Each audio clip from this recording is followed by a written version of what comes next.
Hello दोस्तों, आप सभी का स्वागत है करंट अफेयर्स के आज के सेशन में। और आज है 24 जुलाई। तो चलिए शुरू करते हैं आज का करंट अफेयर। जो पहला क्वेश्चन है, राष्ट्रीय प्रसारण दिवस 2025 जो 23 जुलाई को मनाया जाता है, किस ऐतिहासिक घटना की स्मृति में मनाया जाता है?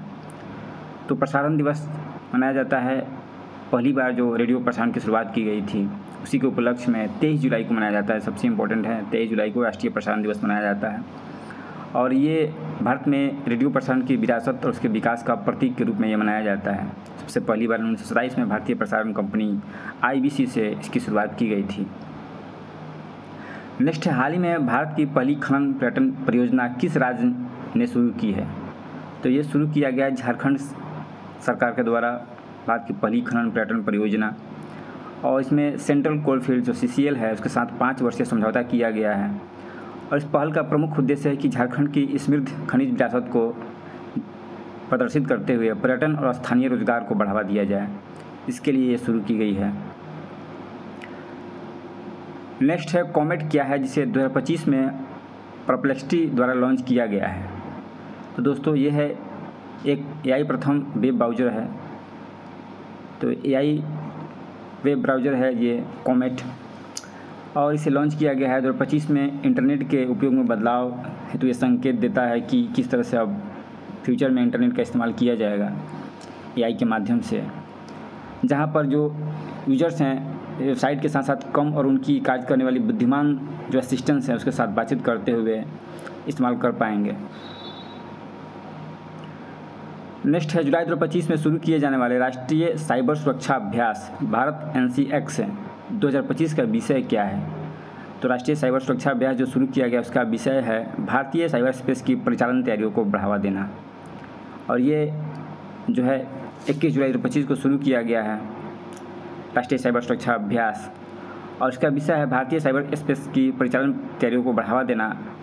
और इसमें साइबर सुरक्षा के विशेषज्ञ, रक्षा बल, नीति निर्माताओं और उद्योग जगत के जो भी स्टेक होल्डर्स हैं एक साथ आते हैं, और डीप फेक API खामियां, स्वायत्त मालवेयर जैसे जो साइबर स्पेस में चैलेंजेज हैं उसके बारे में डिस्कशन किया जाता है। नेक्स्ट है, हाल ही में रूस के किस क्षेत्र में 7.4 तीव्रता का शक्तिशाली भूकंप आया जो टेक्टोनिक प्लेटों की सक्रियता के लिए जाना जाता है? तो दोस्तों ये है कामचटका प्रायद्वीप रूस का, वहीं पर ये शक्तिशाली जो है 7.4 इंटेंसिटी का ये भूकंप आया है। नेक्स्ट है, स्किल इंडिया असिस्टेंट क्या है जिसने हाल ही में भारत में कौशल और रोजगार सेवाओं को बढ़ावा देने के लिए लॉन्च किया गया है? स्किल इंडिया असिस्टेंट दोस्तों एक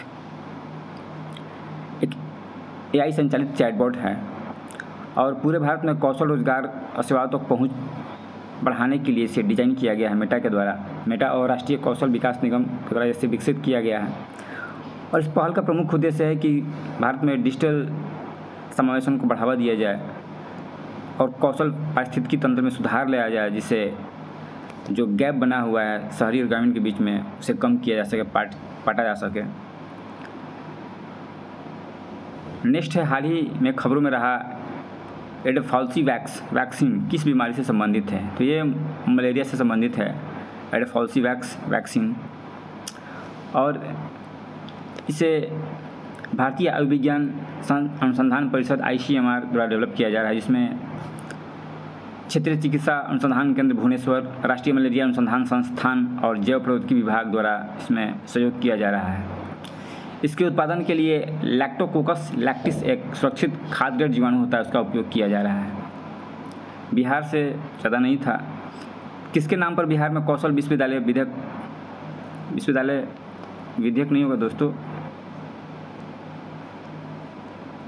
किसके नाम पर बिहार में कौशल विश्वविद्यालय खोला जा रहा है? तो कर्पूरी ठाकुर अभी हाल फिलहाल में बिहार विधानसभा में कौशल विश्वविद्यालय कर्पूरी ठाकुर के नाम से विधेयक पारित किया जा चुका है। तो फ्यूचर में इन्हीं के नाम से कौशल विश्वविद्यालय खोला जा रहा है बिहार में। इसका आंसर ए हो जाएगा, कर्पूरी ठाकुर। तो दोस्तों आज के करंट अफेयर्स में इतना ही था। Thank you.